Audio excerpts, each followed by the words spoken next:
Greetings and peace. I hope you and yours are doing well today, wherever you might be listening to this from. Now, the title of this presentation I was inspired to make, it's called the Brethren of Unity, who were the original Sufi Masons that existed way before 1717 in Iraq. They were a Sufi order, and they had their own lodge system, their own brotherhood, and how many of those Eastern philosophies gave birth to what we known as Freemasonry today. So this is a presentation I have wanted to make for a long time, and I want to give credit to Sufi brothers YS Hassan and Brother Said Amiruddin. Those two articles that I would like to transcribe in this presentation. So before I say anything, I want to make sure that these two get the credit for whatever I describe in the video. So I hope you enjoy my presentation, and here we go.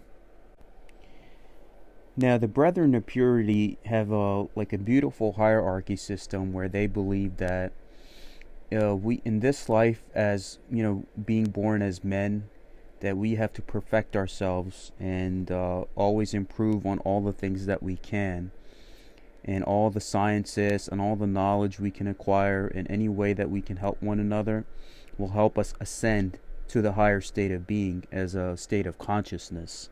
So one of their charts that I liked, it says you're from a mineral goes from a plant to animal to man, and angel goes to the Most High, because the Islamic philosophy is that when someone passes away in our culture, we said that to Allah we belong and to Him shall we return. Inna lillahi ilahi wa rajiun. So that means that everything comes from the Creator and back to Him. So our state of being is that we have to get back to that state of being that we have fallen from, because we are fallen with mankind's current state, where everybody's against each other, not knowing that there is no races or there is no nothing. You're all one human family. And that's one thing that I really like about the Brethren of Purity, that they tell you that, okay, you start from here and you have to work your way up to here, and it's through trial and tribulation and through perfecting yourself that you can accomplish this. And the road is not easy, but it's for those who are meant to walk it. They will be assisted by their Lord, no matter what faith they hail from. Now, the article that I would like to talk about is the one by Brother Said Ahmad Amiruddin from the Naqshbandi Sufi order. I really enjoyed his article.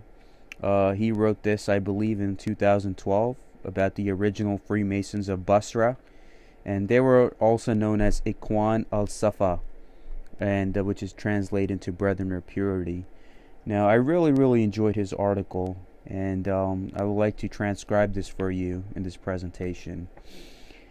So, the Ikhwan Al-Safa wa Qulun Al-Wafa wa Al-Hamd wa Abna Al-Majd, the Brethren of Purity, faithful friends, the men of justice, and sons of praiseworthy conduct. Which what that means, were an ancient Sufi Arabic seeker society with branches throughout Abbasid Iraq. They were Sufi followers of Imam Al-Ja'far Al-Sadiq, and traced their initiation through Ali ibn Talib, which is the son-in-law and cousin of the Prophet Muhammad, peace be upon him, whom they say founded the first Arab seeker society. And that's the reason why a lot of Sufis pay tribute to Ali all the time in their teachings and in their devotions. They are referred to as the Freemasons of Basra and existed long before Freemasonry in 1717. The Kitab, which is book, or Rasa'il, which are epistles, of the Ikhwan Al-Safa is a vast Arabic encyclopedia of some 52 epistles. This great treasure house of Sufi Gnostic thought occupies a place in the first rank of Arabic literature, showing the compatibility of the Islamic faith with other religions and intellectual traditions. The authors of this encyclopedia drew upon Indian, Babylonian, Persian, Hellenistic, and Judeo-Christian sources. It is said that the members of the Ikhwan Al-Safa, or Brethren of Purity, the common rendering of their name, formed a sort of Masonic lodge long before Freemasonry existed. They lived in the lower Mesopotamian river port of Basra, debating on literature, religion, philosophy, and science. Apparently, this is the mysterious Book P of the Golden Dawn Order. The appellation Brethren of Purity could also be the inspiration behind the White Brotherhood of the New Age movement.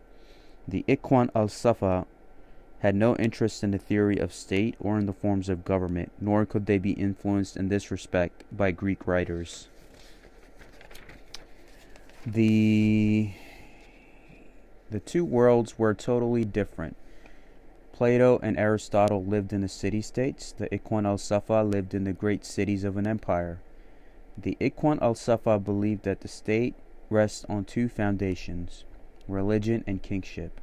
A king is indispensable, though he may be a tyrant. If the state is to lead a secure and prosperous life, a group of wise men, however, may do without a king. They are generally considered a secret society because of their closed and private meetings every 12 days, as mentioned in the Rasa'il, or the Epistles. In general, 52 epistles are enumerated as belonging to the Rasa'il Ikhwan Al-Safa, and these are divided into the following four parts: mathematics, natural philosophy, science of the soul and intellect, and theology. The first part consists of 14 epistles, and it deals with the mathematical sciences, treating a variety of topics in arithmetic, geometry, astronomy, geography, and music. The fourth and last part of the Rasa'il deals with the gnomic, or legal and theological sciences, in 11 epistles. These address the differences between the varieties of religious opinions and communities, as well as delineating the pathway to God, the virtues of the Ikhwan's fellowship, the characteristics of genuine believers, the nature of the divine nomos, the call to God, the actions of spiritualists, jinn, angels, and recalcitrant demons, so any malevolent entities, you could say, the species of politics, the cosmic hierarchy, and finally the essence of magic and talismanic incantations.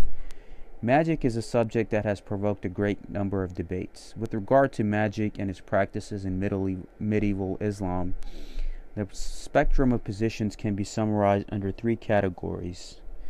Like the Mudassilites, there are those that deny that magic or any of the related issues could even exist. Then there are others like Imam al-Ghazali, or this scholar and historian Ibn Khaldun, who, although admitting the possibility that magic exists and that it could even have some efficiency, condemned its practices as incompatible with the moral concepts of Islam. Lastly are those, including the Ikhwan Al-Safa, who seem to have considered magic, and in more general way, every hidden art or practice, not only as licit and useful, but even potentially fundamental. Medieval Muslims have generated an enormous amount of literature from this last group, and the fame enjoyed over centuries by, to mention a few, Abu Mashar for astrology, Jabir ibn Hayyan in the 8th century for alchemy, and Al-Buni in the 12th century for magic, is something that remains quite impressive to a modern reader. Now, their ranks are like structured how you would see in any other spiritual orders, where you get initiated as an apprentice and then you work your way up. So their hierarchy was a major theme in their encyclopedia. And unsurprisingly, the brethren loosely divided themselves up into 4 ranks by age. The age guidelines would not have been firm, as for example, such as an exemplar of the 4th rank as Jesus would have been too young if the age guidelines were absolute and fixed. Compare the similar divisions of the encyclopedia into 4 sections and the Jabirite symbolism of 4. The ranks were: number 1, the craftsman. A craftsman had to be at least 15 years of age. Their honorific title was the pious and compassionate, Al-Abrar wal El-Ruhama. Number 2, the political leaders. A political leader had to be at least 30 years of age. Their honorific title was the Good and Excellent, Al-Akhair wa Al-Fudala. Number 3 are the kings. A king had to be at least 40 years of age. Their honorific title was the Excellent and Noble, Al-Fudala Al-Kiram. And number 4, which is the highest rank you could achieve in this order, were the prophets and philosophers. The most aspired to the final and highest rank of the brethren. To become a prophet or philosopher, a man had to be at least 50 years old. Their honorific title compared them to the historical luminaries such as Jesus, Socrates, Prophet Muhammad, peace be upon them all, who were also classified as kings. This rank was the angelic rank, which translated into Arabic is Al-Martabat Al-Malaika. And I believe this is absolutely fascinating and something that, to conclude this brother's article, and all credit be given to Brother Sayyid Ahmad Amiruddin of the Naqshbandi Sufi order. I will put the link of this article in the description below, is that modern Freemasonry is lacking a lot of this stuff, where there's an age limit to everything, and you really get put through a test to be able to experience anything that's offered to you.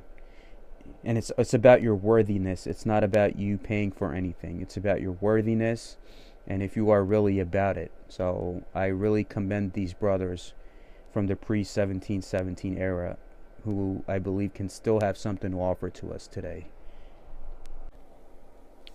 The next brother's article that I would like to transcribe is also known as the Brethren of Purity, by a brother named YS Hassan.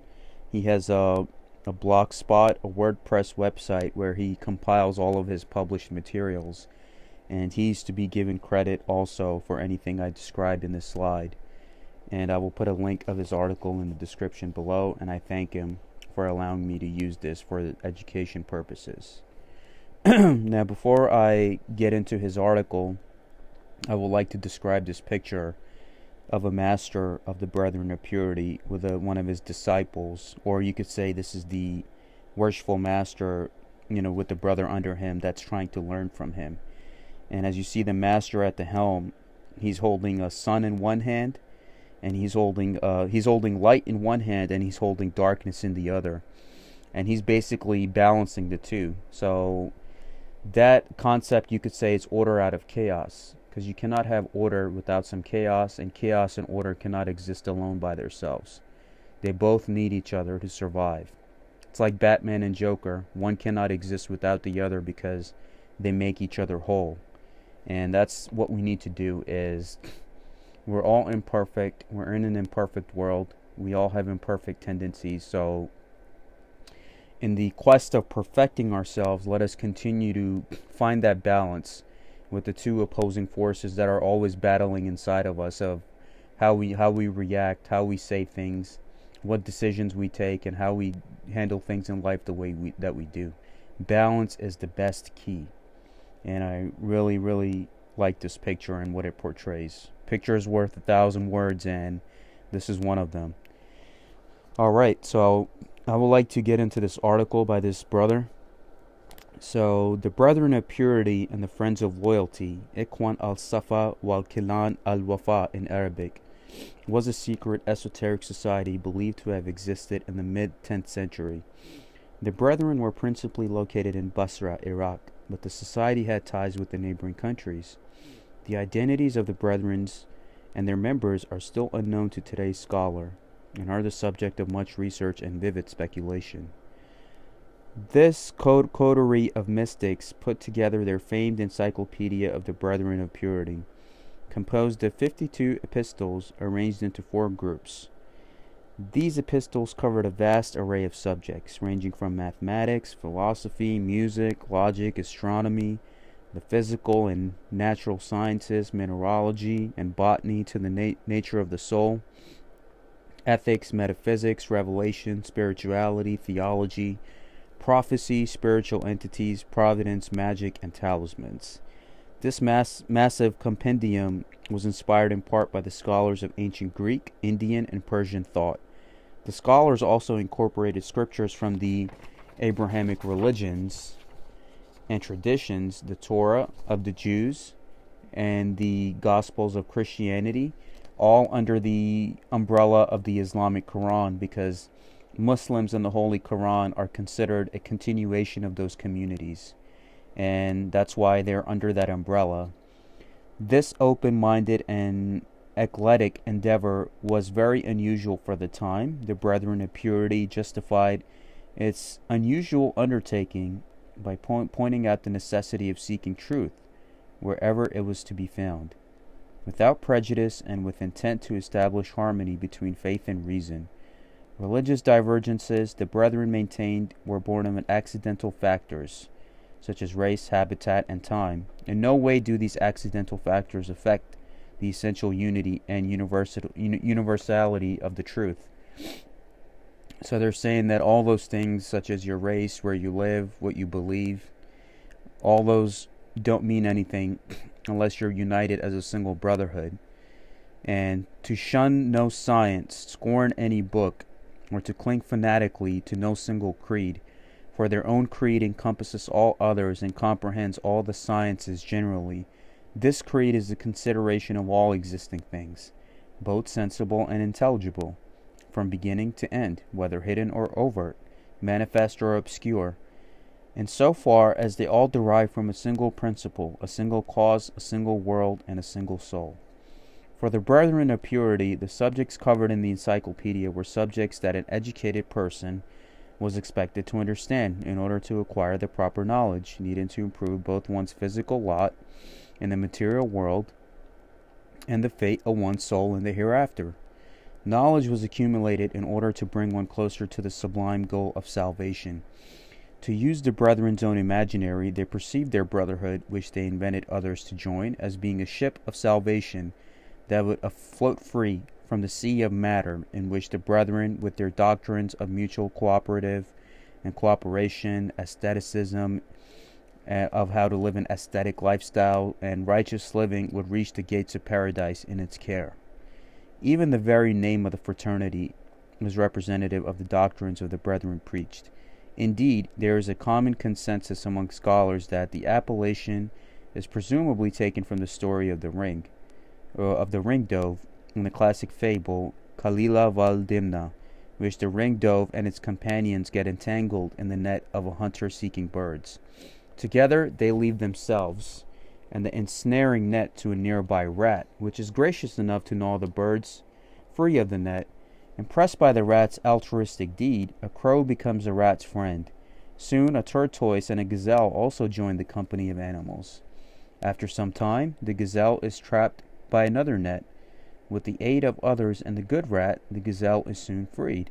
But the tortoise fails to leave swiftly enough and is itself captured by the hunter. In the final turn of events, the gazelle repays the tortoise by serving as a decoy and distracting the hunter, while the rat and the others free the tortoise.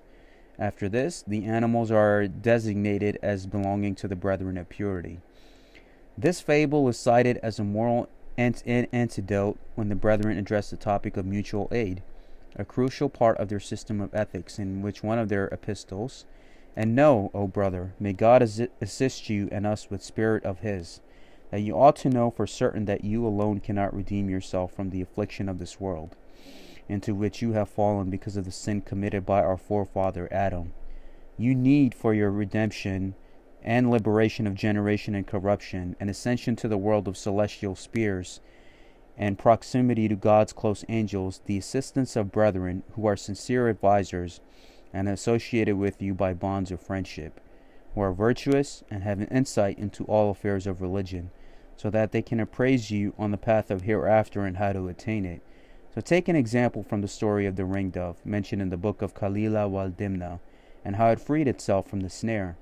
The Encyclopedia of the Brethren of Purity included the philosophical sciences that were current among Arab Muslims and others living in the Middle East at that time. What differentiated it from other contemporary texts, however, was not just the variety of sources the authors drew, or the fact that all these sciences were compiled in one encyclopedia, but also, and most importantly, that in the encyclopedia they managed to achieve such a remarkable overall synthesis. Indeed, given the very diverse sources of the epistles, it would have been fortunate just to have been able to read some of the text to the current language. So it just goes to show you that you need your brothers by your side. You can't face this world by yourself. And everybody needs to stick up with each other, whether you're part of any spiritual order or not, because we as humanity are all brothers and sisters. And that's what we need to do. So the current language of that time, to have an adequate and modern synthesis, would have seemed to be out of reach. The latter, in what made the secret contrary and its encyclopedia famous among Muslims and non-Muslims alike, for the brethren made knowledge that was usually reserved for the governing elite, available to educated people of all races and professions. Simply put, the brethren popularized learning and philosophy without placing any limitations on the origin of truth. Consequently, their encyclopedia was widely received and assimilated. It played a prominent role in the shaping medieval Islamic beliefs. Indeed, the encyclopedia was disseminated from the heart of the Islamic world all the way to Andalusia, Spain, at the time where the Moors had ruled in Spain. It had a great influence on later intellectual leading lights of the Muslim world, such as Ibn al-Arabi, Avicenna, and Imam al-Ghazali. And as the Brethren's work contributed to the popularization, legitimization, and harmonization of Greek philosophy, it also passed along knowledge of Babylonian, Indian, Persian, Zoroastrian, Buddhist, Manichaean, Jewish, and Christian principles to medieval Islamic scholars. The encyclopedia's influence did not stop there. However, it spread beyond the borders of the Islamic Empire into the Western one as early as the 11th century. For the most part, this was due to the Jewish scholars in Spain. The epistles of the Brethren of Purity played an important part, although one that is not usually studied in forming medieval Judaic thought throughout the 11th to the 15th centuries in Spain, Provence, and Yemen. Many scholars believe that the Brethren of Purity were referenced by many of the Jewish intellectuals as they developed their philosophies and sciences. The encyclopedia may have been the basis for those endeavors. According to various sources, such was the cause for Ibn Gebril, Joseph ibn Zadik, Moses ibn Ezra, and many others. They were also referenced by Abraham ibn Ezra, the well-known Spanish Jewish author and scientist, who was active in Italy, France, and England during the years 1140 to 1160. The encyclopedia's influence on Western thinking was not limited to the spread of knowledge from the Jewish scholars of Spain to those in the rest of the mainland of Europe. Christian Rosenkreuz, the founder of the Rose-Croix order. So the Rose-Croix order that many are familiar with, his founder was Christian Rosenkreuz. And even he's believed to have coaxed his secrets from the Brethren of Purity's writings, and rumors even say that the exchanges were made between the Templars and the Brethren of Purity during the First Crusade, which took place at the end of the 11th century. Western scholars have even described the secret coterie as being an early form of Freemasonry, because that's the reason why the Templars are associated with Masonry, and why in Masonry you're always taught to look to the East, because that's where all the knowledge and all the spiritual orders that existed way before 1717 came from, and when those ideas spread to Europe, and including Confucianism, even in China, where he was talking about squaring your actions like way before anyone. So the East is the source of the knowledge which is implied. The influence of the Brethren's epistles did not end in medieval times. Either one of the greatest thinkers of the 11th century, Charles Darwin, is believed to have been influenced by the encyclopedia as he developed his theory on evolution. There are many similarities between Darwinism and the Brethren's thoughts on evolution, and English translations of the Brethren's epistles would have been available beginning in 1812. So it's like that chart I showed you in the previous slide. It's like they're comparing it to Darwin, where Darwin was influenced by their encyclopedia on how mankind is in a state of being, And mankind will always stay in that being if you don't choose to perfect yourself and improve yourself and work your way up to being one with God again, where we have fallen from. So we have to climb back up that Jacob's ladder and become one with God again. And when we're going to stay in our fallen state, if we choose not to do anything, or we choose to look the other way when we know we have the power to do something. So this knowledge is relevant now more than ever. So these books state that God first created matter and invested with it energy or development. Matter, therefore, adopted the form of vapor, which assumed the shape of water in due time. The next stage of development was mineral life. Different kinds of stones developed in course of time, their highest form being mirjan, which is coral. It is a stone which has in it branches like those of a tree. After mineral life evolves vegetation. The evolution of vegetation culminates with a tree, which bears the qualities of an animal. This is the date palm. It has male and female genders. It does not wither if all its branches are chopped, but it dies when the head is cut off. The date palm is therefore considered the highest among the trees and resembles the lowest among animals. Then is born the lowest of animals. It evolves into an ape. This is not the statement of Darwin. This is precisely what is written in the epistles of the Brethren of Purity. Ape then evolved into a lower kind of a barbarian man. He then became a superior human being. Man then becomes a saint, a prophet. He then evolves into a higher stage and becomes an angel. The one higher to angels is indeed none but God. Everything begins from him and everything returns to him, as we always say when someone passes away in our faith in Islam. Even today, the Brethren of Purity and their encyclopedia do not cease to intrigue scholars all over the world. Indeed, Oxford University is collaborating with the Institute of Ismaili Studies to publish an Arabic critical edition with an annotated English translation of the Rasa'il Ikhwan Al-Safa Epistles of the Brethren of Purity, in order to reveal the extent of interpolation and tampering with the original text to determine the Brethren of Purity's affiliation to a particular ideological or sectarian group within Islam, and because it has never been translated in its entirety into any Western language. So, my credit to Brother Hassan and his WordPress blog. This is an amazing blog, and I'm honored to have transcribed this to the world for those who were not aware of this knowledge. And I will make sure I link him in the credits and link his article in the description. And it's absolutely wonderful.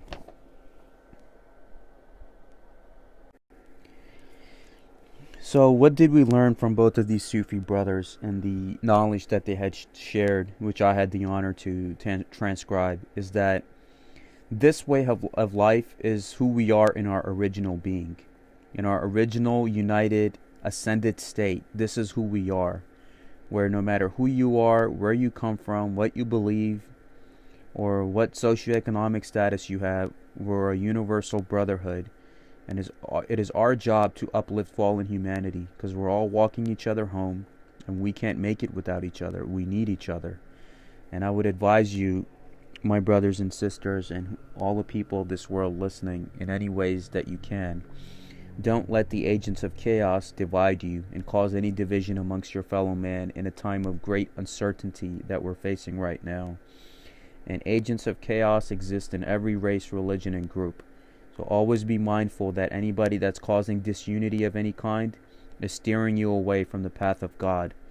And learn something from the brotherhood and from the Brethren of Purity and their teachings, and apply that to your life and become a better person and chip away at all those imperfections in your life as much as you can, because that's what the life is about. There's nothing else to it. You know, jobs, taxes, bills, all that, we're going to leave it here. That's only for this life. And I'm really, really inspired and thankful to be able to share this with you all. I also want to thank brothers Saeed Amiruddin and brothers YS Hassan from their respective websites. And I have a snapshot of both of their websites. So this video was made possible because of them. And they get all the credit for this video and this presentation. And my purpose of doing this for an education purpose, to be able to teach the world, because nobody knows who the Brethren of Purity are or where they existed. And little do you know, they were one of the origin founders of modern Freemasonry before 1717, and how many of these groups, such as I guess the Sufi orders, where the Templars learned everything when they were at Al-Aqsa Mosque, and they brought that knowledge back to Europe, and that's where most of that originates from, are those traditions of Islamic Sufism, Christian Gnosticism, and Judaic Kabbalah. And we have to give credit to each and every one of them for shaping the Brotherhood for what it is today. And please visit both of their websites and give them a shout out on my behalf. Thank you again for watching my video, and continuing to like everything that I do. My only purpose is to educate and bring humanity together and uplift fallen humanity. I don't do this for any financial resources or anything of that sort. I only do it to educate and bring humanity together. And again, the credit goes to the brothers who helped me with this. And if you have any suggestions or topics or comments, please send me an email, and I would be happy to talk to you. And may God bless all of you, your families, and remove all worries and sorrows from your heart as we see what the rest of this year holds for us. Let go of any fear that disunites you from your fellow man, and make the effort to get to know whoever you can. We're all the same at the end of the day, with all the same hopes and dreams, aspirations, heartbreaks, and whatever life throws at us. So thank you again, and may God bless you and your family.